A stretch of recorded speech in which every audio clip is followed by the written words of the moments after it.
Hello dear students, क्या हाल चाल हैं? हाँ, रिवीजन किया? पिछली क्लास बहुत इंपॉर्टेंट थी।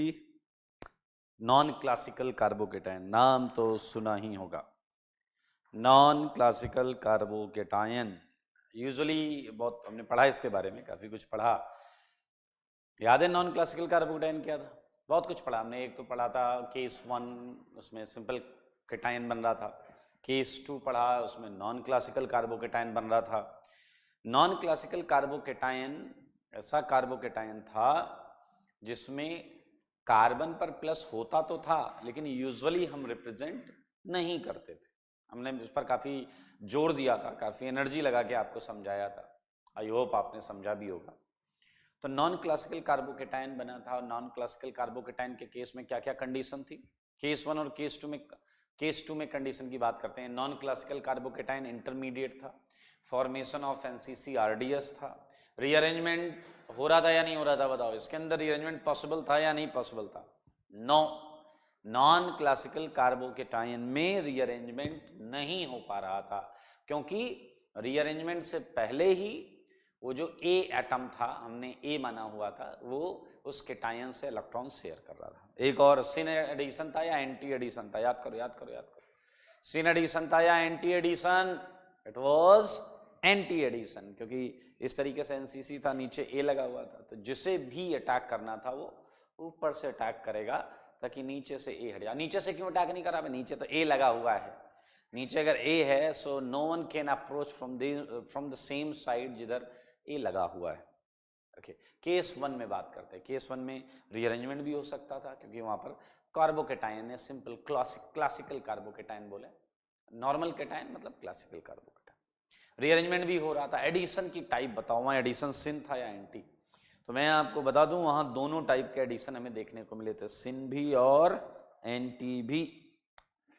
ओके, सो हम थ्योरी में आगे बढ़ें उससे पहले मैं आपको होमवर्क डिस्कस करूंगा, जो पिछली क्लास में मैंने आपको दिया था। एक तो था DPP 14 और एक था सीट। तो let's start it with homework. Homework discussion करेंगे हम, और ये है आपका DPP 14। DPP 14 आपके पास है। मैं इसके आंसर्स पहले बता देता हूँ। क्वेश्चन नंबर 1, ए का आंसर है दोस्त QS, बी का आंसर है PR, सी का आंसर है PR, डी का आंसर है PS। ठीक है। सेकंड का आंसर है AB, C। थर्ड का आंसर है AC। फोर्थ का आंसर है BD। फिफ्थ का आंसर है D। सिक्स का आंसर है 6 में, फर्स्ट का आंसर है 6, सेकंड का आंसर है 2, थर्ड का आंसर है 0, फोर्थ का आंसर है 2 और फिफ्थ का आंसर है 4। 7, 7 का C है 8th, 8th का D है 9th, 9th का B है 10th, 10th का C। तो ये आपके DPP के आंसर्स हैं। तो एक बार मैं क्वेश्चन डिस्कस करूंगा। अब क्वेश्चन नंबर 1 से चालू करते हैं। तो एक एक ऑप्शन पर मैं उसके आंसर के लिए बातें बोलूँगा, किस तरीके से वो आ रहा है। जैसे क्वेश्चन नंबर 1 के ए को देखें, ए को। तो अगर आप ए को देख रहे हैं तो क्वेश्चन ये है, ध्यान से देख लें आप। मैं H नहीं बना रहा हूं, लेकिन उसका कोई फर्क नहीं पड़ता उससे। ये देखें, अगर आप ध्यान से देखें तो ये मिरर इमेज है। ये non super imposable mirror images हैं। और non super imposable mirror images क्या होते हैं बताइए? ये नॉन सुपर इम्पोजेबल है, नॉन सुपर इम्पोजेबल, और साथ में क्या है? Mirror images. दैट्स व्हाई हम इन्हें क्या बोलेंगे? बोलिए, एनेंसियोमर्स भी बोलेंगे और ऑप्टिकल आइसोमर्स भी बोलेंगे। ऑप्टिकल शो कर रहे हैं भाई साहब, क्या टेंशन ले रहे हो? ऑप्टिकल शो कर रहा है और एनेंसियोमर है। ठीक है। अब आप कहोगे सर वो सब तो ठीक है, लेकिन ये कैसे चेक कर लेते हो इतनी जल्दी? नॉन सुपर इम्पोजेबल मेरे भाई, no POS, no COS, no AA OS। ये कंडीशन होती है नॉन सुपर इंपोजिबिलिटी की, ना तो पीओएस हो, ना सीओएस हो, ना डबल एओएस हो। तो आप इसमें देखें, आप सर के बल खड़े हो जाइए, कुछ भी करिए, इसके अंदर ना पीओएस मिलेगा, ना सीओएस मिलेगा, ना डबल एओएस मिलेगा। तो ये हो गया ऑप्टिकल आइसोमर्स, और ये एनेंसियोमर्स भी हैं। लेकिन मजेदार एग्जाम्पल है ये एग्जाम्पल ज्योमेट्रिकल आइसोमर भी है। अब कहोगे ऐसा कैसे मुमकिन है, ये एनेंसियोमर भी है और ज्योमेट्रिकल आइसोमर भी है। हाँ मेरे भाई, जरा ध्यान से इस डबल के क्रॉस देखो, इस डबल के क्रॉस ये जीआई शो कर रहा है। अब आप कहोगे इस डबल के क्रॉस ये जीआई कैसे शो कर रहा है, तो मन की आंखें खोलो और प्यार से बोलो कि इसका कन्फिगरेशन आर है या नहीं। आप देखेंगे इसका कन्फिगरेशन आर है, उसका एस है। और अगर आप फिर से ध्यान से देखेंगे तो इसका कन्फिगरेशन आर है, इसका एस है। और अब आप सब ये देख सकते हैं कि इस कार्बन पर दो अलग चीजें हैं, H एंड मिथाइल। इस कार्बन पर दो अलग चीजें हैं और इस कार्बन पर भी दो अलग चीजें हैं। देखिए इधर R है, इधर S है ना जनाब। तो डबल बॉन्ड के क्रॉस हो रहा है ज्योमेट्रिकल आइसोमेरिज्म। इधर देखो, इस कार्बन पर ये दो अलग चीजें हैं और इस कार्बन पर भी दो अलग चीजें। क्लियर? ये ज्योमेट्रिकल शो कर रहा है और ये ज्योमेट्रिकल आइसोमर्स भी हैं। आइए देखते हैं कैसे। मेरे भाई, अगर प्रायोरिटी की बात की जाए तो H और मिथाइल में कौन सी प्रायोरिटी की बात कर रहा हूं? CIP priority. ज्योमेट्रिकल आइसोमरिज्म में आपने हल्का फुल्का पढ़ा होगा, H और Me में Me की प्रायोरिटी ज्यादा होती है, R और S में R की ज्यादा होती है, ये opposite. So this is E, this is Z। तो मेरे भाई ये आपके क्या हैं? ज्योमेट्रिकल आइसोमर्स भी हैं, ज्योमेट्रिकल आइसोमर्स भी हैं। तो क्वेश्चन नंबर 1 में जहां तक देखा जाए तो बस पहला ऑप्शन ही ऐसा है जो थोड़ा सा ध्यान देने वाला था। B option is very clear, optical नहीं है, दोनों में प्लेन ऑफ सिमेट्री है। ध्यान से सुनिए, बी ऑप्शन में दोनों में प्लेन ऑफ सिमेट्री है, कायरल सेंटर है नहीं, तो ये ऑप्टिकल नहीं करेगा, ये ज्योमेट्रिकल आइसोमरिज्म कर रहा है। सी के तो बात ही अलग है, स्ट्रक्चरल फॉर्मूला ही अलग अलग है, तो ये स्ट्रक्चरल आइसोमर है। और अगर हम बात करें डी की, तो डी में अगर आप ध्यान से देखें, so they are mirror images, they are enantiomers. So ये बहुत क्लियर है, एनेंसियोमर्स। क्वेश्चन नंबर 2 की बात करें तो सेकंड में आपने केटायन बनाया होगा और वो केटायन को फिर रीअरेंज कराया होगा क्योंकि रिजोनेंस हो रहा है। तो इसका आंसर बहुत क्लियरली आप देख सकते हैं। थर्ड में क्या आ जाएगा? सेकंड का आंसर ए बी सी ना, सेकंड में ए भी आएगा, बी भी आएगा, सी भी आएगा। थर्ड क्वेश्चन मुझे लगता है आप सब जरूर जानना चाहेंगे, तो थर्ड का आंसर, थर्ड में करेक्शन कर लें, थर्ड का आंसर ए सी नहीं है, थर्ड का आंसर जो है जो सिंगल होगा, क्योंकि मेजर प्रोडक्ट बोला गया है, मेजर प्रोडक्ट कोई एक होगा, तो वो आप देख सकते हैं कि कौन सा होगा। थर्ड का आंसर जनाब केवल ए है। ध्यान से देखें, थर्ड अच्छा क्वेश्चन, और इस क्वेश्चन को हम अभी आगे भी करेंगे, लेकिन फिलहाल मैं यहां पर आपको बता दे रहा हूं। देखिए ये है प्रोपीन, ठीक है, तो इसमें पहले डाला गया है कॉन्सेंट्रेट H2SO4। अगर आपको याद हो तो मैंने आपको बोला था कि H2SO4 ये क्या है? ये न्यूक्लियोफाइल है। तो H2SO4 केस 1 का है, जो हमने पिछली क्लास में पढ़ा है, केस 1 केस 2, क्योंकि केस 1 में देखें H+ या D+ बन रहे थे, तो बहुत क्लियरली हम इसे सॉल्व करते हैं। आइए मैं आपको केस 3 सॉल्व करके दिखाता हूँ। ध्यान से देखिएगा, एक मजेदार चीज है इसमें, बाकी बहुत आसान है। H2SO4 क्या देगा भाई? न्यूक्लियोफाइल है तो पहले इलेक्ट्रोफाइल जाएगा, H+, इस पे H+ जाएगा, H+ जाएगा, तो मेरे भाई ऐसी एल्कीन घूमेगी। ये तो आपको पता है एल्कीन पोलराइजेशन कैसे होगा, बीच में कैटायन, एल्कीन में पाई बॉन्ड ऐसे पोलराइज करो। देखो एक टेक्निकल तरीका है कि लगे हुए ग्रुप का इफेक्ट देखो, पहले रेजोनेंस, फिर हाइपर कंजुगेशन, लास्ट में इंडक्टिव। और अगर आप ये नहीं देखना चाहते, अगर आप आलसी आदमी हैं, तो आप फिर एक थोड़ा सा डाइल्यूटेड कॉन्सेप्ट है कि केटायन स्टेबिलिटी देखो। तो ये देखें बीच में केटायन ज्यादा अच्छा बनेगा, तो यहां आया माइनस। देखिए मैं बोलता हूं, लिखता क्या हूं इसमें ध्यान से देखिए, ये पोलराइज हो रहा होगा तो यहां माइनस आ रहा होगा, माइनस H+ ले रहा होगा तो बीच में क्या आ गया? प्लस। अब ये केटायन रीअरेंजमेंट नहीं करेगा, ये केटायन रीअरेंजमेंट नहीं करेगा।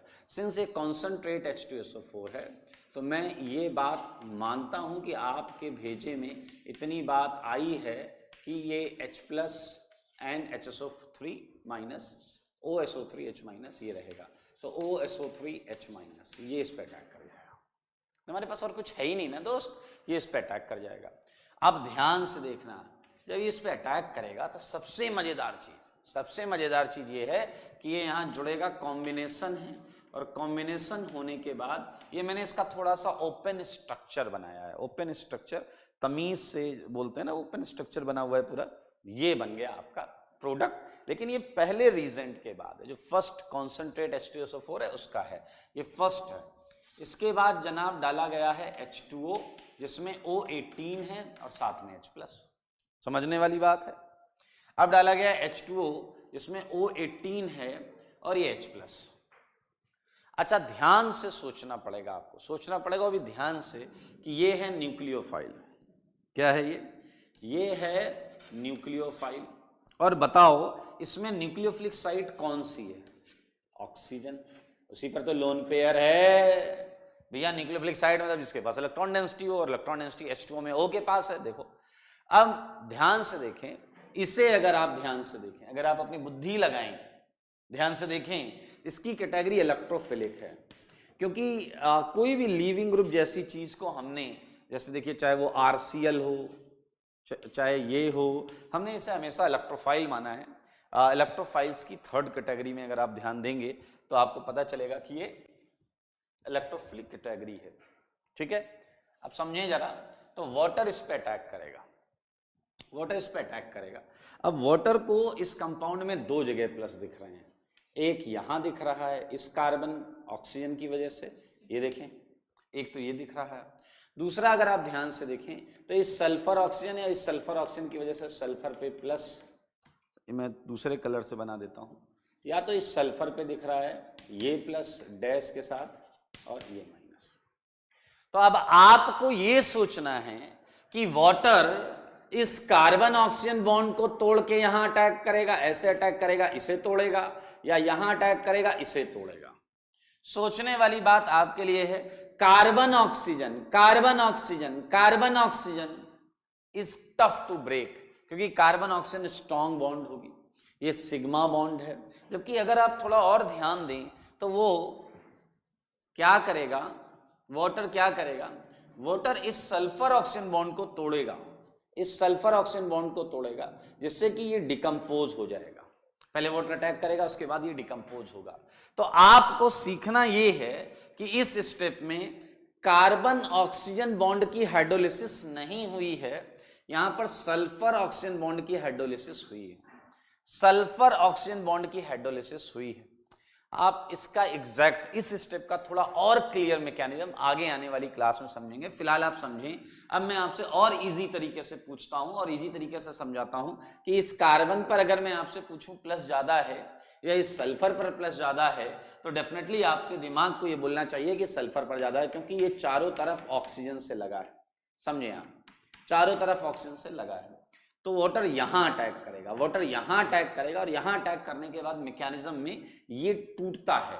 तो ये टूटेगा, तो आपको देखने वाली चीज ये है कि ये जो 18 वाला 18 ऑक्सीजन है, 18 ऑक्सीजन वो तो सल्फर में जा रहा है। 18 ऑक्सीजन किधर जा रहा है? सल्फर में। और ये O-, ये अनब्रांडेड, ये क्या है? अनब्रांडेड। O18 को हमने ब्रांडेड बोला, O18 को हमने ब्रांडेड बोला है, तो ये अनब्रांडेड ऑक्सीजन है, ये माइनस के साथ निकलेगा और ये H+ उसे सहारा दे देगा, और आपकी किस्मत में है ये अनब्रांडेड अल्कोहल, ये अनब्रांडेड अल्कोहल। सो एक इंटरेस्टिंग चीज यहां देखने को मिली है कि ड्यूरिंग दिस रिएक्शन, किस वाटर से रिएक्शन कर रहे हैं तो हाइड्रोलिसिस बोलेंगे। कार्बन ऑक्सीजन बॉन्ड की हाइड्रोलिसिस नहीं हुई है, सल्फर ऑक्सीजन बॉन्ड की हाइड्रोलिसिस हुई है। वाटर ने सल्फर पर अटैक किया है। अब एक प्रश्न आपके दिमाग में आ सकता है कि सल्फर पर अटैक हुआ तो उसके बाद ये बॉन्ड कैसे टूटी? थोड़ा सा धैर्य रखें, आने वाले सही जगह पर आपको इसकी पूरी डिटेल मैकेनिज्म बताई जाएगी। फिलहाल दो चीजें क्लियर हैं, ये रिएक्शन का यहां तक आना क्लियर है, फिर ये भी क्लियर है कि सल्फर पर अटैक होगा क्योंकि सल्फर पे प्लस ज्यादा है। बस आपको ये दिमाग में रखना है कि अगर सल्फर पे अटैक हुआ है तो यही वाली बॉन्ड हाइड्रोलाइज होगी, और वे हमें ये आंसर आएगा। थर्ड के आंसर में करेक्शन है, इसका आंसर केवल ए है क्योंकि मेजर प्रोडक्ट पूछा गया। Okay, so this is all about 1 question and 3 question. एक क्वेश्चन और है हमारे पास, इट्स अ क्वेश्चन नंबर 4। ये तो बहुत आसान है यार, बहुत आसान है, बहुत मजेदार भी है, ध्यान से देखेंगे। दरअसल मैं आपको पहले बता चुका हूं कि डिहाइड्रेशन ऑफ अल्कोहल रिवर्सिबल होता है। क्या होता है डिहाइड्रेशन ऑफ अल्कोहल? रिवर्सिबल होता है। क्लियर? तो इसलिए आपको मोस्ट स्टेबल प्रोडक्ट अगर बन रही है तो आप उसके साथ जाएं। लाइक फोर्थ क्वेश्चन में यहाँ डबल बॉन्ड O है, डबल बॉन्ड है, OH है एंड इथाइल। ठीक है, सो अगर मैं इसकी बात करता हूं, इस क्वेश्चन की बात करता हूं, तो H plus would provide you 2 path. एक में H प्लस ऊपर जा सकता है, एक में H प्लस नीचे जा सकता है। तो अगर H प्लस ऊपर जाता है, यहां पर तो नीचे वाला कर लेते हैं, अगर वो OH2 प्लस पे जाता है एक, और अगर वो ऊपर जाता है OH प्लस डबल डबल और OH और ये। क्लियर? तो आप जरा नीचे वाले को देखें, इसमें 3 जगह प्लस चार्ज है, यहां भी प्लस है, यहां भी प्लस है, यहां भी प्लस है, एक्चुअली 4 जगह है, O पर भी थोड़ा प्लस है। तो अगर मैं इसके रेजोनेटिंग स्ट्रक्चर्स बनाऊं, इसके क्या बनाऊं? Resonating structures. तो ये वाला रेजोनेटिंग स्ट्रक्चर आप देखिए, जिसमें यहां प्लस होगा, ये OH और ये। क्लियर? अब देखिए इस केटायन, हर केटायन का क्या होता है? ड्रीम, सपना। तो ये सपना पूरा करना चाहेगा तो ये इथाइल माइग्रेट हो जाएगा, and once ethyl migrates, OH double और यहां क्या आ गया? OH, ये इधर, ये प्लस। नाउ यू हैव 2 चॉइसेस, आप कुछ भी करो, मंजिल एक है, प्रोडक्ट सेम आएगा। एक केस तो ये है जनाब कि आपने यहां से H हटाया, जैसा कि हम एलिमिनेशन में करते हैं, यहां से H हटाया और ये वापस एरोमेटाइज हो गया। सारे लोग देखें, इधर OH, इधर OH और ये इथाइल, ये आंसर आ गया। दूसरा केस था कि आप बैक बॉन्डिंग कर देते। ठीक है, बैक बॉन्डिंग करते उससे डबल बॉन्ड O आता। ध्यान से देखिए, अगर आप बैक बॉन्डिंग करते तो जनाब उससे डबल बॉन्ड O आता, जो टॉटोमराइज हो जाता और आपको फिर से एरोमेटिक प्रोडक्ट देता। क्लियर? ऊपर वाले केस में अगर आप वाटर निकालते यहां पर, तो दरअसल ये केटायन बहुत अनस्टेबल बनता। अब आप कहोगे आपको कैसे पता ये केटायन इतना अनस्टेबल है? बहुत अनस्टेबल बोल रहे हो आप। यस, जस्ट लुक एट, ये प्लस भी 3 जगह है, यहां, यहां और यहां, ये प्लस 3 जगह है। और आपको पता है, पूरी केमिस्ट्री में नोटिस करना, पूरी ऑर्गेनिक केमिस्ट्री में नोटिस करना, कार्बोनाइल के बगल में प्लस अनस्टेबल होगा, क्योंकि इसके खुद के कार्बन पर क्या होता है? प्लस। मैंने बोला है पिछली क्लासेस में, मैंने आपको बोला है, यहां खुद प्लस है, जिसकी वजह से ये क्या होगा? अनस्टेबल होगा। तो ऊपर वाला पाथ बहुत स्लो भी होगा, और उससे अगर मैं प्रोडक्ट बनाऊं तो आपको जो प्रोडक्ट मिलेगा वो बहुत ज्यादा स्टेबल नहीं होगा। दैट वुड बी लाइक, ऐसा बना देता हूं, ये प्रोडक्ट मैं ऐसा बना देता हूं, इसमें क्या आएगा बताइए? यहां डबल बॉन्ड O आएगा, डबल, ये आ जाएगा। तो ये एरोमेटाइज नहीं है, एरोमेटिक नहीं है, इसलिए नीचे वाला आंसर हो जाएगा आपका। ओके, फिफ्थ तो बहुत आसान है, correct order of heterolytic bond energy. Heterolytic bond energy कुछ नहीं होती, ये एक थियोरेटिकल क्वेश्चन है। बॉन्ड एनर्जी होमोलिटिक होती है, इसीलिए इन्होंने खुद वर्ड दे दिया। अगर बॉन्ड एनर्जी केवल लिखा होता, if only bond energy has been mentioned, तो आपको हेट्रोलिटिक नहीं लेना, होमोलिटिक लेना है। ये हमने 11th के फर्स्ट लेक्चर में पढ़ा था, 11th क्लास के फर्स्ट लेक्चर में पढ़ा था। तो वापस आते हैं और मैं आपको बता रहा हूं, ध्यान से सुने कि फिफ्थ में बॉन्ड एनर्जी जो यहां बोला जा रहा है ये थियोरेटिकल है। हेट्रोलिटिक बॉन्ड एनर्जी मेरे भाई ये क्या होगी? 1 अपॉन स्टेबिलिटी ऑफ आयंस। अगर बहुत स्टेबल आयन बन रहा है तो बहुत कम एनर्जी पे बन गया होगा। बहुत स्टेबल चीज बनाने के लिए आपको ज्यादा एनर्जी नहीं देनी पड़ेगी। एक चीज है वो टूट के स्टेबल चीज में जाना चाहती है तो ऑलरेडी उसका जो एक्टिवेशन एनर्जी है वो रिक्वायर्ड एक्टिवेशन एनर्जी कम है, तो आपको ज़्यादा एनर्जी नहीं देनी पड़ती। अगर कोई चीज़ टफ बनानी है, अनस्टेबल बनानी है, तो बनेगी क्यों? आप थोड़ा एनर्जी दे रहे हो, वो रेजिस्ट कर रहा है। That's a simple concept. अगले प्रश्न पे चलें।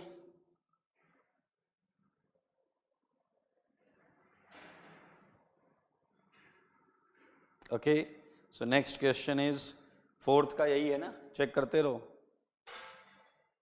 यार, ये आंसर किसी और के हैं।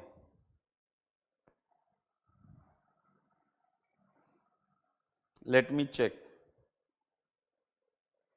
ये आंसर्स जो हैं, ये सारे आंसर एक बार चेक कर लें आप।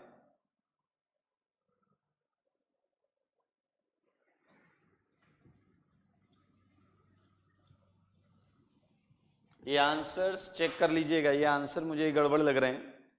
ये मेरे पास जो आंसर्स हैं ये इसके नहीं हैं, करेक्शन ऑलरेडी आ चुका है।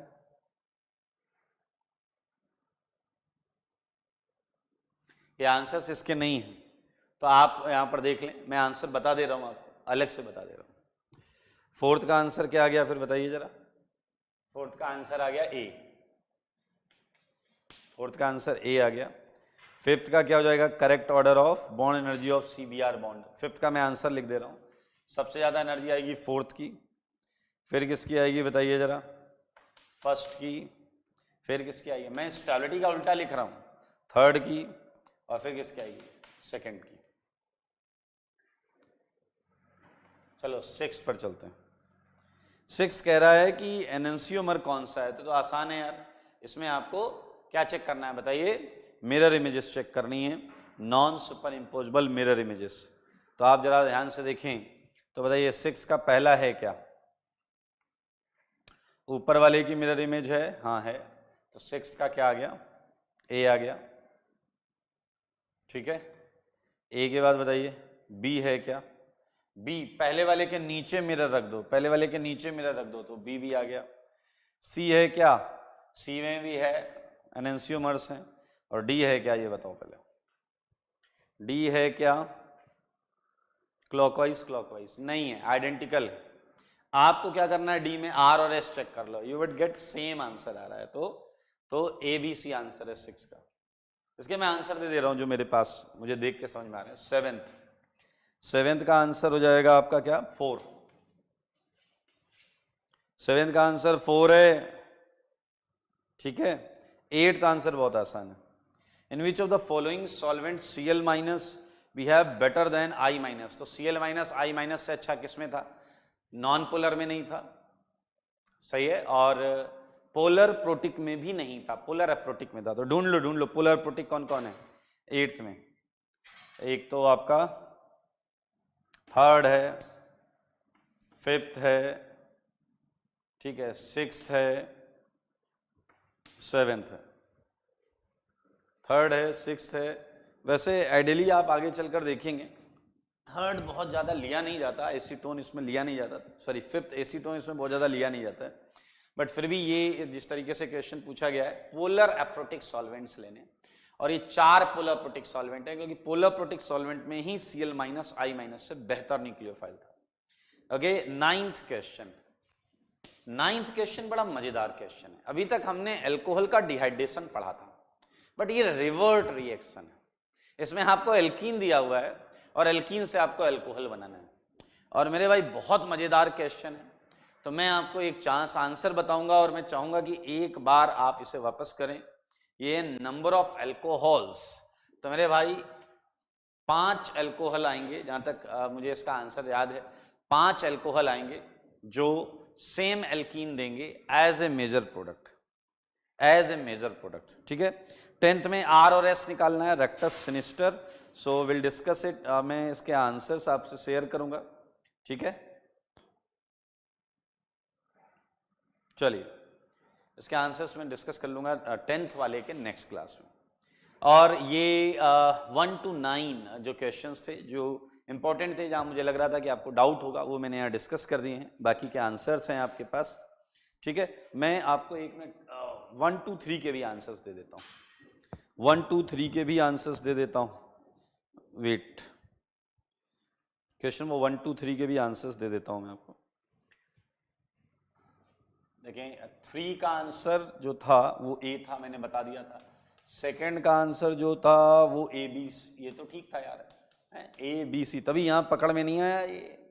क्वेश्चन नंबर 1 के आंसर की बात करते हैं, 1 में ए की बात करते हैं। ए का आंसर क्या है बताइए?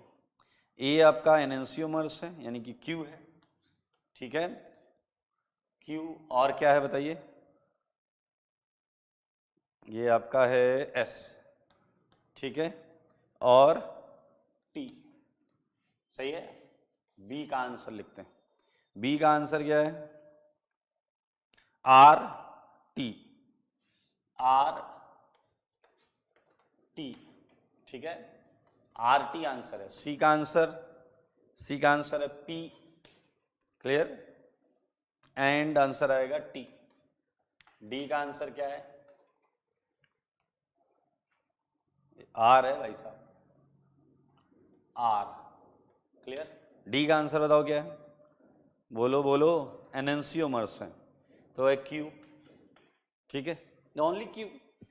सो this is all about DPP 14 except question number 10। तो क्वेश्चन नंबर 10 आर और एस का है। ऑप्टिकल में या ज्योमेट्रिकल में आपने प्रायोरिटीज पढ़ी थी, उससे करना है। फिलहाल इतने आप समझ लें, ये मैं हटा रहा हूं।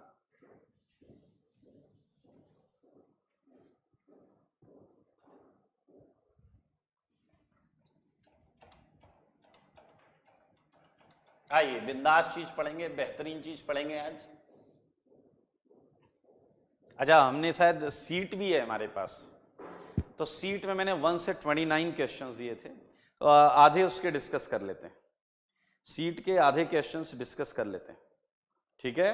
किया आप लोगों ने? अरे याद रखिएगा, सीट की कॉपी एकदम अलग होनी चाहिए। थ्योरी कॉपी में कोई सीट के क्वेश्चंस नहीं करेगा, ना डीपीपी के, इसके ये पूरा अलग होना चाहिए, याद रखें ये बात। सीट अगर आपके पास है तो निकाल लें आप लोग। हम डिस्कस करेंगे, सीट थी carbocation and free radical, clear. 1 से 29 क्वेश्चंस मैंने आपको करने को दिए थे, एक्सेप्ट 9 क्वेश्चन थोड़ा सा आराम से करेंगे। तो होमवर्क है ये सीट का, क्लियर। और सीट कौन सी है भाई? Carbocation and free radical, carbocation and free radical. देखो पहला क्वेश्चन तो बहुत आसान है। पहले क्वेश्चन में मोस्ट स्टेबल पूछा गया है, सी में रेजोनेंस है। सी में क्या है? रेजोनेंस है। सपना पूरा हो रहा है, कार्बोकेटायन का सपना पूरा हो रहा है। सेकेंड, अरे भाई साहब ये तो रहने ही दो, ब्रेड्स रूल नारियल, ब्रेड्स रूल नारियल, तो इसका भी आंसर सी है। Due to what? Bredt's rule, सही है। नारियल का मतलब जानते हैं? ना रियल, जो हाइपोथेटिकल हो, थर्ड क्वेश्चन मेरे भाई कह रहा है रीअरेंजमेंट कहां सोच रहे हो? तो आपने अरेंजमेंट के इतने सारे क्वेश्चन किए हैं, तो आपके लिए हलवा है, तो रीअरेंजमेंट कहां होगा? बी में होगा, क्लियर। अब क्वेश्चन नंबर 4 जो है, ये पूछ रहा है कितनी शिफ्ट इन्वॉल्व है। मेरे भाई इनिशियल कैटायन भी दिया है, फाइनल कैटायन भी दिया है, 1 2 शिफ्ट आपको काउंट करनी है। आप एक बार करेंगे तो 1 4 की रिंग 5 की रिंग हो जाएगी। फिर आप दूसरी फिर इसमें एक बार हाइड्राइड शिफ्ट होगा, तो ये बहुत आसान है, इसलिए आप इसे कर सकते हैं। तो मैं 4th को स्किप कर रहा हूं, आंसर पीछे दिया हुआ है, तो आप आराम से कर लेंगे। 5th में पूछा गया है कि कौन कौन से रीअरेंजमेंट करेंगे, तो ए करेगा, आप देखें, बी एक बार करेगा 3 डिग्री हो जाएगा, सी करेगा मिथाइल शिफ्ट होगा, ए में क्या होगा ये भी बता रहा हूं, हाइड्राइड शिफ्ट, बी में क्या होगा हाइड्राइड शिफ्ट, सी में क्या होगा मिथाइल शिफ्ट, डी करेगा, इसमें क्या शिफ्ट होगा इथाइल शिफ्ट, ई नहीं होगा, एफ होगा, इसमें क्या हो जाएगा रिंग एक्सपेंशन, क्लियर, एफ में हो जाएगा। और जी में क्या होगा? जी में भाई साहब 2 बार होगा, 2H 2 बार होगा सपना पूरा करने के चक्कर में। और H में होगा, H में क्यों होगा? एक H होगा, रेजोनेंस मिल जाएगा उसे, तो मेरे भाई आंसर क्या है इसका? आंसर है 7। 7 बोले तो डी आंसर है। ठीक है, मैं इसके आधे क्वेश्चन डिस्कस कर दूंगा, 15 तक कर देंगे। 6th क्वेश्चन, ये अभी थोड़ी देर पहले मैंने किया था, डीपीपी में भी ऐसा क्वेश्चन था। जितना स्टेबल कैटायन होगा उतनी कम इंथैल्पी रिक्वायर्ड होगी उस चीज के लिए। तो मेरे ख्याल से 6 इज वेरी क्लियर। जो इंथैल्पी रिक्वायर्ड है delta H is again 1 upon stability. Come stability, बहुत ज्यादा इंथैल्पी। तो मेरे भाई सबसे घटिया कैटायन 4th में बना है। सबसे घटिया कैटायन किधर बना है? 4th में। और सबसे बढ़िया कैटायन कहाँ बना है जनाब? 3rd में। तो 3rd सबसे कम होगा। उसके बाद बताइए कहाँ आ जाएगा? 1 और उसके बाद आएगा 2। So where is answer? है कहाँ है? 1 2 3 बी। आसान है, आसान है, आसान है। 7th में जो कंपाउंड है ना, ये बड़ा मजेदार कंपाउंड है। ये कंपाउंड इसलिए मजेदार है, ध्यान से देखो, एक मजेदार बात बताऊंगा, दिल खुश हो जाएगा। 3 की रिंग में डबल बॉन्ड अनस्टेबल, 3 की रिंग पे प्लस अनस्टेबल, लेकिन अगर दोनों एक साथ आ जाए तो स्टेबल, क्योंकि एरोमेटिक हो जाता है। तो मेरे भाई कुछ फील करो, फील करो अगर आप फील कर सकते हो। दरअसल ये जो भी कंपाउंड है इसमें आयनिक कैरेक्टर रहेगा, अच्छा खासा आयनिक कैरेक्टर रहेगा। It should remain in form of ion pair. देखें ये एरोमेटिक कैटायन है इसके पास। तो अब आप ऑप्शंस पढ़ें, ए ऑप्शन पढ़ें। ये कह रहा है ये ब्रोमोसाइक्लोप्रोपेन से ज्यादा सॉल्युबल है। मेरे भाई कुछ नहीं दिया जाएगा तो मैं वाटर से कंपेयर करूंगा। अब ब्रोमोसाइक्लोप्रोपेन क्या होता है? ब्रोमोसाइक्लोप्रोपेन ये होता है। अब ये बॉन्ड डिसोसिएशन के चांसेस कम हैं क्योंकि इससे 3 की रिंग पर प्लस आएगा जो कि अनस्टेबल होता है। ये क्यों स्टेबल है याद है ना? एरोमेटिक की वजह से। तो ये कम पोलर है, ये ज्यादा पोलर है, तो ये वाटर में ज्यादा सॉल्युबल होगा। अब अगर ये वाटर में ज्यादा सॉल्युबल होगा तो ए ऑप्शन जो है वो सही हो गया। क्लियर? अच्छा, हमें नॉट द करेक्ट बताना है। ए तो करेक्ट है, ए करेक्ट है, ए ऑप्शन क्या है? करेक्ट है। बी ऑप्शन करो। ये कह रहा है येलो प्रेसिपिटेट देगा AgNO3। अब इसमें AgNO3 डालो तो Ag क्या लेकर भागेगा? बोलो, Ag कुछ तो लेकर भागेगा। Ag जो है ना, हेलोजन देख के ऐसे कुछ हो जाता है, तो AgBr लेकर भागेगा, और AgBr येलो होता है। तो मेरे भाई बी भी करेक्ट है। सी करते हैं, सी वाला है first has lower dipole moment. इसका डाइपोल मोमेंट कम, गलत बात। डाइपोल मोमेंट होता है चार्ज इनटू डिस्टेंस। मेरे भाई चार्ज, इस पे चार्ज है, चार्ज है, तो भैया सी वाला क्या है? इनकरेक्ट। डी वाला पढ़ो, डी वाला क्या है? डी वाला कह रहा है कि ओके इसके 3 इक्विवेलेंट RS आएंगे। AlBr3, AlBr3 या कोई भी लुईस एसिड इसे डिसोसिएट ही करता है। तो अगर मैं AlBr3 लेता हूं तो Br माइनस को AlBr3 लेकर भागेगा AlBr4 माइनस के फॉर्म में, और आपको ये जो मिलेगा इसके 3 RS होंगे, आपको पता है आइडेंटिकल होंगे, एक बार यहां एक बार। तो ये भी क्या है आपका? Correct. So your answer must be C. This should be your answer, क्योंकि क्वेश्चन में नॉट करेक्ट पूछा गया, नॉट करेक्ट। तो नॉट करेक्ट पता है अपने को, अपन बता देंगे। ठीक है, चलिए 8th करते हैं। 8th ठीक है। 10th में करेक्शन है, मैं वो भी मेंशन कर दे रहा हूं।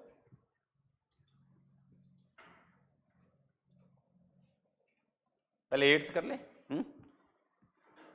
अरे यार ये 8th तो हमने GOC में खूब किया हुआ है यार। कभी अभी भी मैंने बताया, अभी भी बताया, RCl पर तुम कोई भी लुईस एसिड डालो, SbCl5 डालो, AlCl3 डालो, या आप AgNO3 डालो, मेरे भाई इन सबका काम है हेलोजन को लेकर भागना। तो ये बनेगा R+ और साइड में होंगे इनके एनायन। तो ये केटायन बनेगा यार। और केटायन कैसा होता है? ज्योमेट्री पूछी है क्या दोस्त? क्या पूछा है? हाँ, क्या बनेगा? कार्बोकेटायन बनेगा। बता दो आंसर क्या आ गया? चाइना। चाइना का नाम भी लेना गलत है इस समय तो, है वाहियात चीज है। कार्बोकेटायन आंसर है अपना। 10th में एक मिसप्रिंट है। 10th में क्वेश्चन में करेक्शन है। एंड इन 10th ये 2 मिथाइल है, यहां OH लगा लीजिए। CH3 लगा हुआ है, यहाँ OH लगा लो, ठीक है। 11th एक इजी क्वेश्चन है। 11th में टेम्परेचर कितना दिया हुआ है, 5 डिग्री सेंटीग्रेड, और at this temperature no elimination. आपको याद हो तो हमने डिहाइड्रेशन ऑफ अल्कोहल के नोट में लिखा है एलिमिनेशन रिएक्शन, एंडोथर्मिक रिएक्शन, और हमने लिखा हायर टेम्परेचर फेवर्स एलिमिनेशन। ये हमने तब लिखा था जब कॉम्बिनेशन और एलिमिनेशन की हेडिंग आई थी, हमने लिखा था हायर टेम्परेचर फेवर्स एलिमिनेशन। अब मेरे भाई लो टेम्परेचर है 5 डिग्री सेंटीग्रेड, मजाक कर रखे हो क्या, एलिमिनेशन नहीं होगा। अब जरा क्वेश्चन में झांको, 3 ऑप्शन एलिमिनेशन के, A, B और C, तीनों एलिमिनेशन के, तो आंसर ही नहीं हो सकता। तो यहाँ एलिमिनेशन नहीं हो सकता तो क्या होगा, combination, and D is combination. Okay, so 12 is a very easy question. 12 बहुत आसान क्वेश्चन है। ये मैंने आपको नोट में लिखाया था, rate of dehydration of alcohol directly proportional to क्या होगा, स्टेबिलिटी ऑफ केटायन। तो स्टेबिलिटी केटायन सबसे ज्यादा कहां पर है, सबसे ज्यादा केटायन है 4th में स्टेबिलिटी ज्यादा है, और 1st में स्टेबिलिटी सबसे खराब है। पहला वाला अल्कोहल नहीं है, हर OH जैसी दिखने वाली चीज अल्कोहल नहीं होती, फिनॉल है, फिनॉल। तो मेरे भाई सबसे ज्यादा डिहाइड्रेशन का ऑर्डर जो रेट होगा 4th में होगा, 4th में सबसे ज्यादा और 1st में सबसे खराब। कहाँ है ये जनाब, आंसर 1st। कर लेंगे, गुड। मैं आपको 13 बताता हूँ, 13 आसान है यार, 13 आसान है, चालू करने से पहले ही खत्म हो जाएगा। OH methyl double double OH methyl, cis trans कुछ भी हो, आंसर सेम आएगा। क्या दिया है मैंने, सिस दिया है, ओके। H+, मैंने क्या बोला था, एक से ज्यादा अल्कोहल है तो थोड़ा कंट्रोल रखने का भाई, जल्दीबाजी नहीं करेंगे। अच्छा, दोनों सेम ब्रांड के हैं इसलिए और टेंशन नहीं लो, जल निकल गया। जब बताओ जल निकलेगा तो प्लस जो है वो दिख एक जगह पे रहा है लेकिन आएगा 3 जगह पर। क्या आप मेरी बात समझ पाए हैं कि ये प्लस और कहां कहां पर आएगा, यहां है, यहां भी आएगा, यहां भी आएगा। तो क्यों ना इसका एक रेजोनेटिंग स्ट्रक्चर बनाया जाए ताकि आप बेहतर समझ सकें। जनाब अगर मैं इसका रेजोनेटिंग स्ट्रक्चर बनाऊं तो आप देखिए ये बनेगा, और हर केटायन का एक सपना होता है, तो ये क्या कर जाएगा, रीअरेंजमेंट। और अगर ये रीअरेंजमेंट करेगा तो आप, मैं इसे वर्टिकल बना रहा हूं यार दोस्त, रिस्क नहीं लेता हूं भाई, आपको हो सकता है यही डाउट आ जाए। ये OH, ये मिथाइल, ये प्लस, ये डबल, ये डबल, ये मिथाइल, समझदार के लिए काफी इशारा, और आप बोलेंगे तो बताऊंगा दोबारा, ठीक है। इसके बाजू से H निकल जाएगा और मिल गया है आपको एरोमेटिक आंसर। इधर भी होगा, इधर भी होगा, देख लो भाई साहब, ये OH है, इधर मिथाइल, इधर मिथाइल। जवाब ढूंढ सकते हैं आप।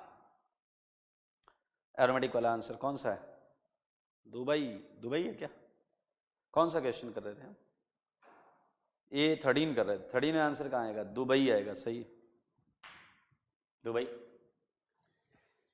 14 फिर से यार इजी क्वेश्चन, केटायन बनाइए, जो केटायन स्टेबल होगा उसका रेट ज्यादा होगा। 15 जैसा क्वेश्चन हमने अभी किया था थोड़ी देर पहले, जहां तक मुझे याद आ रहा है ये क्वेश्चन DPP में था, वैसा ही क्वेश्चन है।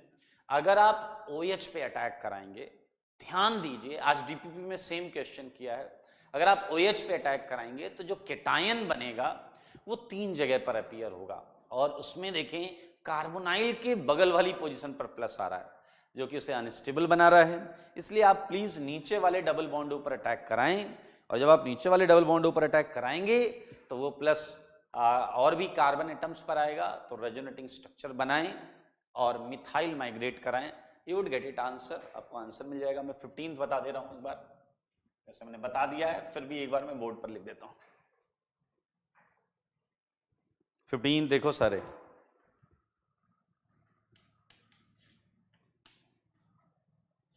मेरे ख्याल से ये है question, OH methyl, methyl double double double O, तो मैं H+ डालता हूं नीचे, क्लियर, ये डबल, ये OH, तो इसका RS बना लो, इसका RS बनाओगे तो ये आएगा, ठीक है। OH, ये मिथाइल, मिथाइल यहाँ आ जाएगा, तो इसका OH methyl, OH methyl, double double और प्लस। हालांकि एक चीज आपके दिमाग में आ सकती है कि अगर मैं इधर से रेजोनेंस कराता तो आप दरअसल गलत तो नहीं सोच रहे हैं, बिल्कुल भी गलत नहीं सोच रहे हैं। मान लीजिए मेरी बात, आप गलत सोच ही नहीं सकते ये, और इस केस में मिथाइल यहां माइग्रेट कराओ तो आपको मिलेगा OH OH, clear, double double और ये प्लस। अब वो बाजू से H छोड़ के एरोमेटाइज हो जाएगा, ये क्लियर, और ये एरोमेटाइज होगा तो आपको आंसर मिलेगा OH methyl methyl OH, clear. और नीचे वाला जो RS है, नीचे वाला RS अगर मैं इससे बनाऊं तो यहां पर एक H होगा, इसे हटाकर हम एरोमेटाइज कर दें इसे, और अगर मैंने इसे एरोमेटाइज किया so you would get it answer OH OH ये। लेकिन जहाँ तक मुझे याद है ऑप्शन में वही वाला है, ये वाला है ही नहीं, ये ऑप्शन में ऊपर वाला दिया है, ठीक है। अब आपके दिमाग में आ सकता दोनों दिए होते तो हम क्या लगाते, मेरे भाई दोनों दिए होते तो भी ऊपर वाला लगाते। अगर एक पूछा गया होता, पॉसिबल प्रोडक्ट्स में दोनों लगा देते, लेकिन अगर एक मेजर प्रोडक्ट पूछा गया होता तो ऊपर वाला लगाते, क्योंकि ग्रुप्स दूर दूर हैं उनमें रिपल्सन कम होगा। So keep it this, rest of the question हम अगली क्लास में करेंगे। आज हम आगे बढ़ेंगे और पिछली क्लास में हमने जहाँ तक थ्योरी की थी केस 2 की, उस थ्योरी को लेकर आगे बढ़ेंगे, ठीक है। और वो थ्योरी थी नॉन क्लासिकल कार्बोकेटायन, बेहतरीन चीज थी, तो उसे लेकर मैं आगे बढ़ने जा रहा हूँ, क्लियर। तो मैं ये हटा रहा हूँ, क्वेश्चन नंबर 15 था, ये एक पॉसिबल आंसर है, और अगर पॉसिबल आंसर पूछा जाएगा तो ये बनाएंगे, अगर मेजर पूछा जाएगा तो वाला बताएंगे। चलिए, आपके टेस्ट के सिलेबस में ये चैप्टर है, तो इस चैप्टर में कॉपी को ही इतना अच्छा प्रैक्टिस कर लें कि आप उसमें अच्छा परफॉर्म करें 24 के टेस्ट में, ठीक है। चलिए आगे बढ़ते हैं, और हम केस 2 कर रहे थे। केस 2 में नॉन क्लासिकल कार्बोकेटायन की बात की थी हमने।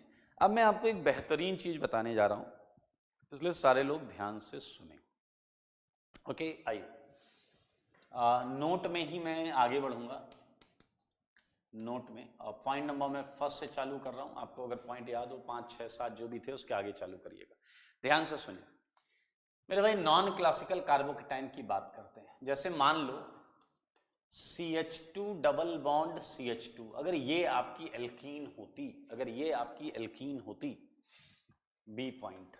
मान लेते हैं एक और केस, मान लेते हैं CH3 CH double bond CH2, एक ये वाला केस मान लेते हैं कि ये एल्कीन होती, और C पार्ट एक और मैं मान लेता हूं कि ये आपकी एल्कीन होती, ठीक है।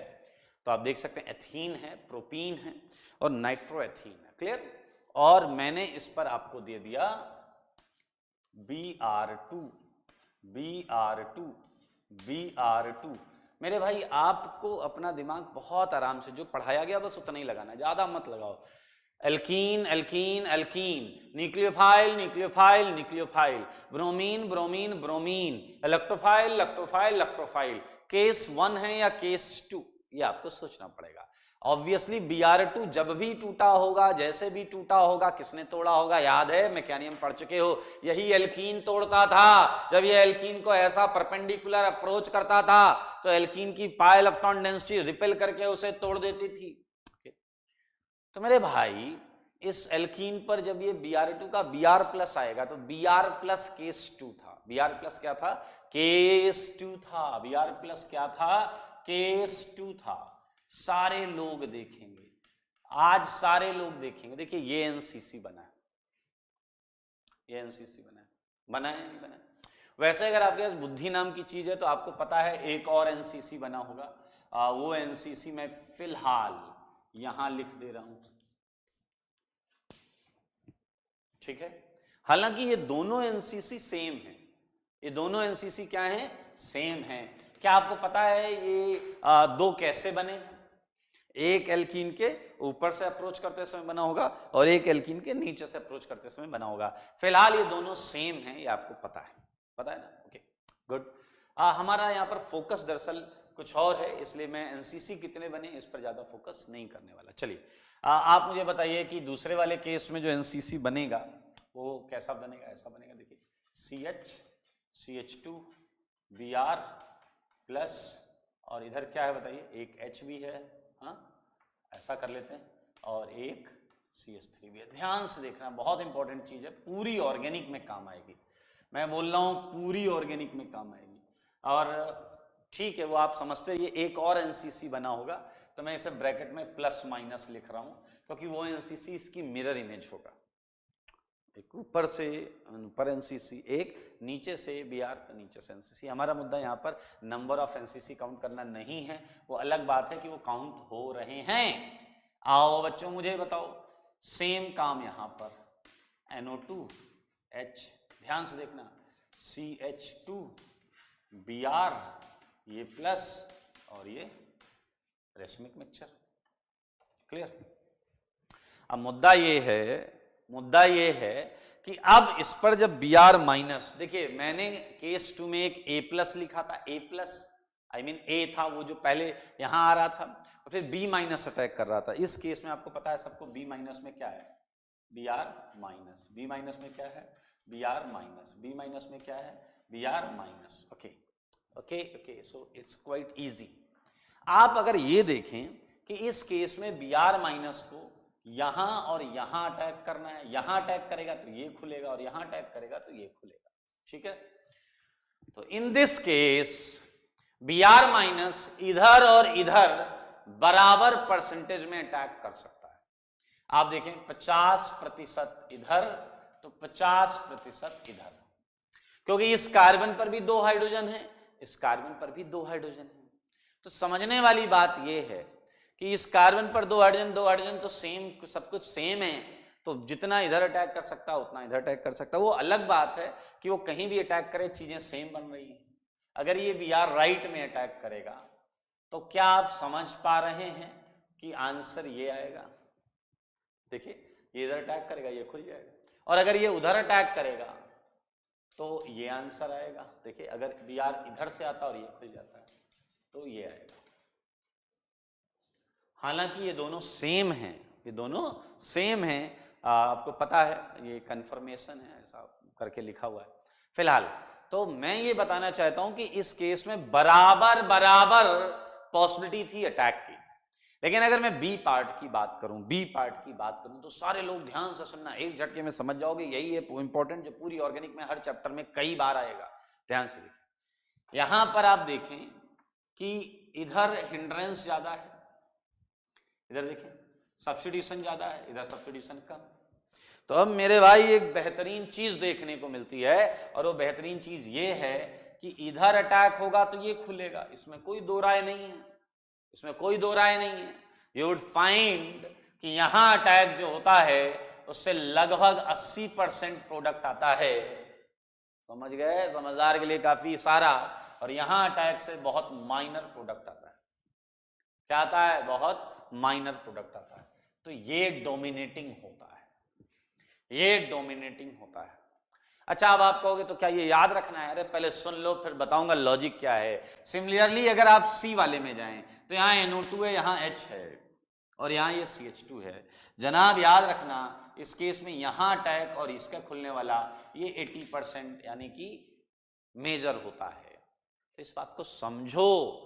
अब आप कहोगे सर ये कैसे डिसाइड कर रहे हो, ये कैसे डिसाइड कर रहे हो? आओ थोड़ी सी पास्ट हिस्ट्री समझ लें, और अगर थोड़ी सी पास्ट हिस्ट्री समझ ली तो एक झटके में समझ में आ जाएगा। आप खुद बताइए, इस एल्कीन में मिथाइल की वजह से पाई बॉन्ड में पोलराइजेशन का सेंस क्या था?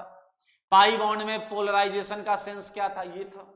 और इस NO2 की वजह से इस एल्कीन में पाई बॉन्ड पोलराइजेशन का सेंस क्या था? ये था। तो इसमें सबसे ज्यादा प्लस कहां क्रिएट हो रहा है? इस कार्बन पर आ रहा होगा, आप देख सकते हैं। और अगर इस कार्बन पर सबसे ज्यादा प्लस आ रहा था तो फिर Br को वहीं अटैक करना चाहिए। So easy. आप समझे? मैंने आपको पिछली क्लास में मैकेनिज्म में बताया था कि ये दिख वो नहीं रहा है जो ये है, ये असलियत नहीं दिख रही है, ये आपके सामने झूठ है, इसलिए आपको अपना दिमाग लगाना पड़ेगा, जो आपको बताया गया वो लगाना पड़ेगा, प्लस यहां भी है, यहां भी है, यहां भी है। और बीआर की डेफिशिएंसी नहीं है, उसने तो अपने इलेक्ट्रॉन शेयर कराए हैं ताकि ये थोड़ा सा स्टेबलाइज्ड महसूस कर सके। इस सी पर प्लस और इस सी पर प्लस आप इस बॉन्ड की पोलराइजेशन के सेंस से ये समझ सकते हैं कि कहां मेजर प्रोडक्ट के लिए अटैक होगा। सो इससे कुछ बुक्स में लिखा होता है जहां केटायन स्टेबिलिटी आ रही हो, ये डाइल्यूटेड चीज है, शॉर्टकट से प्रोडक्ट बनाने के लिए चीज है, बट आप लॉजिकली यही समझ सकते हैं। बुक्स में लिखा होता है जहां केटायन ज्यादा स्टेबल हो, यहां पर इस वाले में, यहां पर इस वाले में, यहां पर NO2 की वजह से तो डिस्टेबलाइज्ड होगा, वहां पर मेजर प्रोडक्ट के लिए अटैक होता है। It's not a concept man, it's a line by which you can have this thing in your mind कि भैया इसे प्रोडक्ट बनाना है।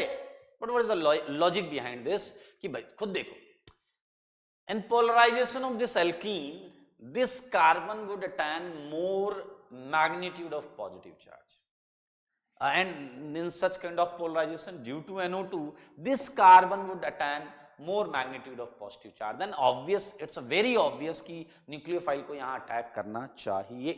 ओके, सो चलो मेजर प्रोडक्ट बनाते हैं, और Br ने अगर अटैक किया इस कार्बन पर और ये खुल गया तो मेरे ख्याल से ये होगा Br, ये होगा CH3, और इधर मैं लिख देता हूं CH, और ये आया जनाब क्या CH2Br। क्लियर? और कौन है ये? मा मीन्स मेजर प्रोडक्ट, और इसका मेजर प्रोडक्ट बनाओ, इसका मेजर प्रोडक्ट बनाओ। सुना नहीं आपने? ये ऐसा Br ये इधर अटैक करेगा, ये खुल जाएगा तो ये Br बीच वाले कार्बन पे रहेगा। अगर आप सी में मां ढूंढ रहे हैं तो ये देखिए, ये है मेजर प्रोडक्ट NO2 के केस में। सो द इंपॉर्टेंट पॉइंट, मैं भी यार लिखाने को वही बुक वाली चीज लिखा देता हूं, लेकिन आपके दिमाग में वो ओरिजिनल चीज होनी चाहिए। NCC opens from that site, बोलो, that site at which cation stabilizing, cation stabilizing क्या? एटम या फिर groups are present, groups are present, ये इंपॉर्टेंट पॉइंट है, ग्रुप्स आर प्रेजेंट। क्लियर? ये इंपॉर्टेंट पॉइंट है। तो आप समझ गए हैं कि अगर एल्कीन हमारी अनसिमेट्रिकल है तो हम ये देखेंगे, एल्कीन अगर इधर पोलराइज हो रही है तो इस जगह पर अटैक करेगा Br माइनस, और उसका सबसे ज्यादा परसेंटेज आएगा प्रोडक्ट का। NO2 क्या करता है? -R, जिसकी वजह से एल्कीन ऐसे पोलराइज होती है तो प्लस यहाँ ज्यादा आएगा, तो उस केस में Br यहाँ अटैक करेगा। क्लियर? सो इसके बाद एक और छोटा और इंपॉर्टेंट पॉइंट है, उस पर चलते हैं, सारे लोग देखेंगे। सेकेंड पॉइंट बहुत मजेदार है, दिल खुश हो जाएगा। और ये जो चीज पढ़ने जा रहे हैं, मैं फिर से आपको बोल रहा हूं, आपका मन हो तो ये पॉइंट ना लिखना, लेकिन इसके ऊपर मोस्ट इंपॉर्टेंट एक्सपोनेंशियल ई की पावर में मोस्ट इंपॉर्टेंट लिख लेना। इतना इंपॉर्टेंट, इतना इंपॉर्टेंट है। आप पॉइंट लिखो या ना लिखो, इंपॉर्टेंट जरूर लिखना, मोस्ट इंपॉर्टेंट। क्या है ये पॉइंट? आइए, दरअसल कई रिएक्शंस में throughout whole organic chemistry, in most of the reactions हम कई रिएक्शंस की प्रोडक्ट डायरेक्ट लिखेंगे। क्लियर? तो उस समय हम कैसे लिखते हैं डायरेक्ट, वो हम यहां सीख सकते हैं। ठीक है, आइए सारे लोग ध्यान से देखेंगे। मैं जैसे आपको देता हूं, ये देखिए C डबल बॉन्ड C, ठीक है, देखिएगा आसान लगेगा आपको। और ये CH3 है, ये H है, ये CH3 है, ये H है। क्लियर? ये A पॉइंट है और ये B पॉइंट है। ठीक है, मैं एक और दे देता हूं CH3 CH double bond CH CH3। Clear? बहुत आसान, इजी। ओके, करें। अब मेरे भाई इस पे आप कुछ अटैक कराएं, तो जब आप कुछ अटैक कराते हैं तो जैसे आप Br2 अटैक कराते हैं, और आपको पता है Br2 एंटी एडिशन करता है। एंटी एडिशन को हम ट्रांस एडिशन भी बोलते हैं। ठीक है, तो आप बहुत आराम से देखिएगा। इस पे मान लीजिए मैं Br2 को ही लेता हूं। क्लियर? और Br2 करता है anti addition. So one of the method is कि आप पूरी रिएक्शन को विद मैकेनिज्म करें, पूरी रिएक्शन को विद मैकेनिज्म करें। तो चलिए मैं एक चांस देता हूं आपको कि आप घर में जरूर इसे ट्राई करिएगा विद मैकेनिज्म करने का। तो ये एल्कीन है दोस्त, इस एल्कीन, ऐसी एल्कीन होगी पूरी, उसमें Br2 एक बार ऊपर से आएगा, एक बार नीचे से आएगा, ये सारे काम आप कर लीजिएगा, ठीक है। और NCC बनेगा, फिर दूसरा Br उसे दूसरी तरफ से खोलेगा, अपोजिट साइड से खोलेगा, एंटी एडिशन है। तो मैं आपको प्रोडक्ट लिखने का एक शॉर्टकट बताता हूँ, एकदम मजा आ जाएगा भाई साहब, दिल खुश हो जाएगा। देखिए ऐसे लाइन खींच लो, सारे लोग देखो, ऐसे लाइन खींच लो, खींच लोगे लाइन, पक्का? तो लाइन खींचने के बाद आपको ये पता है कि Br2 अगल बगल ही होगा, यहां और यहां होगा, एक Br इधर होगा एक इधर होगा, पता है आपको, ये भी पता है एक Br इधर होगा एक Br इधर होगा, क्लियर। आपको ये भी पता है कि अगर एक Br यहां नीचे होगा तो यहां एक Br ऊपर जुड़ा होगा, क्योंकि एंटी एडिशन, पता है ना भाई साहब। यहां मैं मेंशन कर देता हूं Br2 एंटी एडिशन, क्लियर। कैसा है? Anti addition, clear. कितना आसान है। अगर यहां एक Br नीचे तो एक Br ऊपर, तो यहां नीचे वाला केस ले लिया, तो यहां अगर ऊपर तो यहां क्या होगा? नीचे। कितना इजी है, मजाक चल रहा है, ये तो बहुत आसान है मेरे भाई। एक बात बताओ, हर कार्बन 4 बॉन्ड बनाता है, तो इस कार्बन पर अगर हम थोड़ा सा बात करें, यहाँ क्या था? Br नीचे था, तो इस कार्बन पर कुछ डैश में होगा, कुछ वेज में होगा, इस कार्बन पर कुछ डैश में होगा, कुछ वेज में होगा। 4 बॉन्ड बनानी है अपने को, टेंशन क्यों ले रहे हो? कुछ डैश में होगा, कुछ वेज में होगा, कुछ डैश में होगा, कुछ वेज में होगा। ऐसा मैंने तो केवल बॉन्ड बनाई है, टेंशन मत लेना, अब आपके ऊपर है सब कुछ। Look at your alkene, A alkene को देखो, ये सिस है या ट्रांस? सेम साइड को सिस बोलते हैं। क्या है ये? सिस। देखना कितना फ्रीडम है आपके पास। नाउ इस कार्बन पर एक मिथाइल होगा, एक H होगा, इस कार्बन पर भी एक मिथाइल होगा, एक H होगा। Now you are free to select methyl को वेज पे रखना है या डैश पे रखना, आपकी मर्जी। बोलो बोलो बोलो, किधर रखें? बोलो किधर रखें? इस कार्बन पे मिथाइल को वेज रखें या डैश रखें? चलिए अगर मैं वेज रख लूं तो आप डैश रख लीजिएगा, घर पे देख लीजिएगा सेम होगा। और अगर मैं डैश रखता हूं तो आप वेज रख लीजिएगा। वैसे आप लोग की पसंद मुझे पता है, आप लोग डैश पसंद करेंगे, क्योंकि आप लोग समझ गए। ओके, मान लेते हैं कि इस डैश पर मैंने मिथाइल रख दिया। क्या रख दिया? मिथाइल। दिख रहा है आप सबको? हाँ, यहाँ मिथाइल रख दिया, तो वेज पर मुझे हाइड्रोजन रखना पड़ेगा। अगर डैश पे मैंने मिथाइल रखा तो वेज पे हाइड्रोजन रखना पड़ेगा। और ये एल्कीन कैसी है? सिस। तो अगर यहां डैश पर मिथाइल है तो यहां भी डैश पर मिथाइल लेना पड़ेगा और यहां H लेना पड़ेगा। देख लो देख लो देख लो, सिंपल है। अच्छा, अब एक बार जो डिसाइड कर लिया है वही करना पड़ेगा। इधर आ जाओ, इधर आ जाओ। इस डैश पर क्या लेंगे? मिथाइल, वेज पर H, डैश पर मिथाइल, वेज पर H। मेरे भाई ये है प्रोडक्ट, आपने आंसर बना लिया है, बधाई हो, आंसर मिल गया आपको। क्या करना है? ऐसी लाइन खींचनी है, इधर आप डाउन डाउन अप, ठीक है। फिर बाकी 2 बॉन्ड्स पर आपको चीजें लगानी है ना। You can start it with like wedge पर लगाना है या डैश पर लगाना है। अगर वेज पर लगाना है तो वेज पे लगा लो, फिर उसी हिसाब से देख लेना। जैसे अच्छा बताओ, अगर मैंने ये मिथाइल वेज पे लगाया होता तो ये वाला मुझे डैश पे लगाना पड़ता, क्योंकि दोनों अपोजिट हैं, ठीक है। तो ये आंसर है।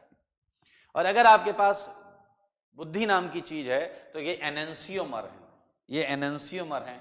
आपको अगर नहीं दिख रहा है, एनेंसियोमर बोलते हैं मिरर इमेजेस को। अगर नीचे मिरर रख दें आप यहां, तो देखिए यही इमेज मिलेगी। ये यहां रखो ना, देखो Br की इमेज Br, इस मिथाइल H की मिथाइल H ऐसे आ जाएगी, ये मिरर इमेज। क्लियर? तो इसका आंसर हम कैसे बना सकते हैं? इसका आंसर मैं फिशर प्रोजेक्शन में बनाऊं अगर, तो इसका आंसर ये आया है, methyl H Br, H Br इधर आएगा, H मिथाइल प्लस 2 है ना, methyl Br H H Br methyl. देखें ये एनेंसियोमर्स हैं, ये रेशमिक मिक्सचर है, ये प्लस माइनस हैं, और ये अगर आप देख पा रहे हैं तो इसी को हम थ्रियो बोला करते थे। क्या बोला करते थे जनाब? थ्रियो। थ्रियो ऑप्टिकल में पढ़ा था, थ्रियो नाम है इसका, नाम है थ्रियो। अच्छा, अब अगर मैं सेम काम करूं ट्रांस के लिए, तो आप ये आप बता देना, पूरा आप बता देना। देखो आपसे उम्मीद कर रहा हूं मैं, पीछे वाले कह रहे हैं आप उम्मीद करिए हम उस पर पानी फेरेंगे, प्लीज ऐसा मत करिएगा। आइए इस क्वेश्चन को करते हैं, ठीक है। हम Br2 का एंटी एडिशन कराएंगे। तो नियम क्या कहता है प्रोडक्ट बनाने के लिए? ऐसे लाइन खींच लो, खींच लेंगे, लाइन तो खींचनी आती है, हाँ ओके। अब बताओ अगर यहां Br नीचे तो यहां Br ऊपर। अब यहां नीचे लिया तो यहां नीचे लेने का फायदा नहीं है, यहां ऊपर तो यहां नीचे। देखो देखो मजेदार है। अब जनाब बताइए, यहां कुछ डैश में होगा, कुछ वेज में होगा, कुछ डैश में होगा, कुछ वेज में होगा, कुछ डैश में होगा, कुछ वेज में होगा, कुछ डैश में होगा, कुछ वेज में होगा। सही बात है। चलिए नाउ सेलेक्ट मिथाइल और एच, डैश या वेज, जो आपकी मर्जी, जो आपकी मर्जी। पिछली बार मिथाइल को डैश में लिया था, इस बार वेज में ले लेते हैं। देखो आप फ्री हो, एक बार आप सेलेक्ट जो करोगे वही पूरे में लगाएंगे, ठीक है। मान लो मैंने मिथाइल को वेज में ले लिया, मान लो, लेट अस कंसीडर हमने मिथाइल को वेज में ले लिया, तो एच मुझे डैश में लगाना पड़ेगा। और ये मिथाइल अगर वेज है तो ये मिथाइल को डैश होना पड़ेगा। क्या? इस मिथाइल को डैश होना पड़ेगा। सेम सेम सेम सेम, इस कार्बन पे मिथाइल वेज था तो इस कार्बन पर मिथाइल वेज, हाँ एच डैश, और इधर मिथाइल क्या होना पड़ेगा? डैश, और ये एच। देखो देखो देखो। अब मेरे भाई अगर पहले के नीचे मिरर लगाओ, पहले के नीचे मिरर लगाओ तो दूसरे वाला उसकी इमेज बनेगा, पहले के नीचे मिरर लगाओ तो दूसरा वाला उसकी इमेज बनेगा। अब इतना इमेज की परवाह मत करना क्योंकि दोनों सेम सेम हैं, क्योंकि इस कंपाउंड में सेंटर ऑफ सिमेट्री साफ साफ दिख रही। देखो देखो, क्या सेंटर ऑफ सिमेट्री दिख रही है क्या? अरे बोलो दिख रही है क्या? Br से Br मिलाते चलो, हाइड्रोजन से हाइड्रोजन मिलाते चलो, मिथाइल से मिथाइल, कार्बन से कार्बन, सेंटर ऑफ सिमेट्री है इधर। और सेंटर ऑफ सिमेट्री मतलब सिमेट्रिकल अरेंजमेंट है, तो क्यों ना मैं इसे फिशर में बना दूं, है? तो क्या आप ये समझ पाए हैं कि Br मिथाइल, H मिथाइल, और ध्यान से सुनना सारे लोग, ये Br, ये H, ये मिथाइल, ये दिखते दो हैं लेकिन हैं एक। पीछे वाला इमोशनल हो रहा है, ये दिखते दो हैं लेकिन हैं एक, क्योंकि मेरे भाई ये इस केस में मेजो कंपाउंड है। इस केस में क्या है? ये मेजो कंपाउंड है, और नाम तो सुना ही होगा, एराइथ्रो। इसे बोलते थे थ्रियो, इसे बोलते थे एराइथ्रो, थ्रियो एराइथ्रो, थ्रियो एराइथ्रो।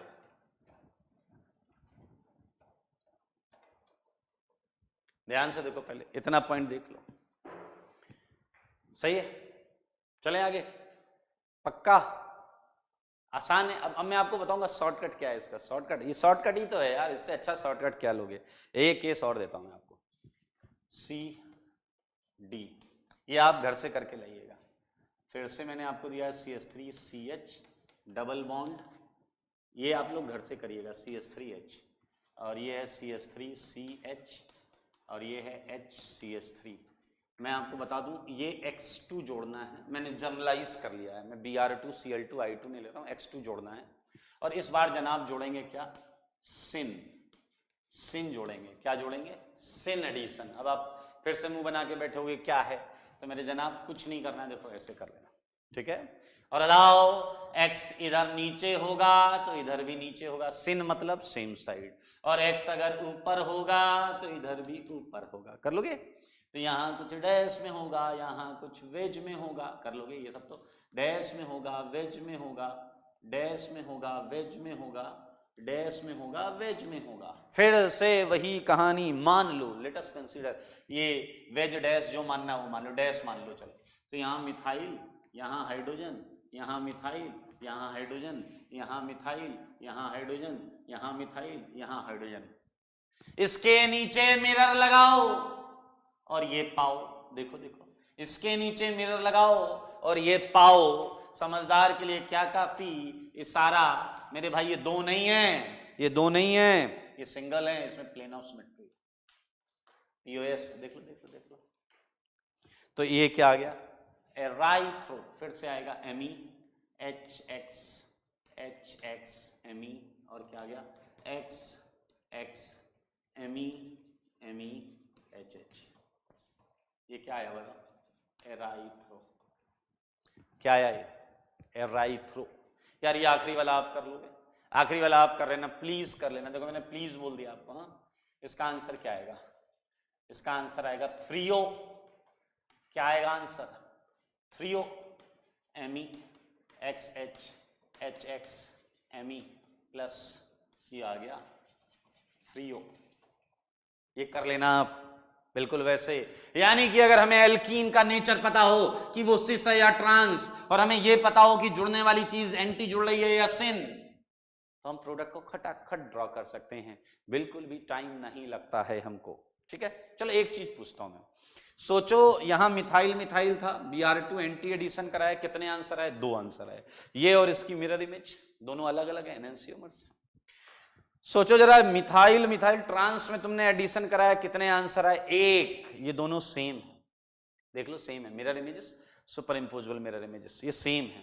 लेकिन जनाब सोचो अगर मैंने यहां इथाइल कर दिया होता, यहां मिथाइल यहां इथाइल, ट्रांस ही रहता, यहां मिथाइल यहां इथाइल, तो मेरे भाई इस वाले मिथाइल को इथाइल कर दो, इथाइल कर दो, तो नीचे वाला मिथाइल इथाइल आता, ये भी इथाइल आता, और अब इथाइल इथाइल में एराइथ्रो तो होता, ये सेम साइड, लेकिन ये सेम नहीं होते।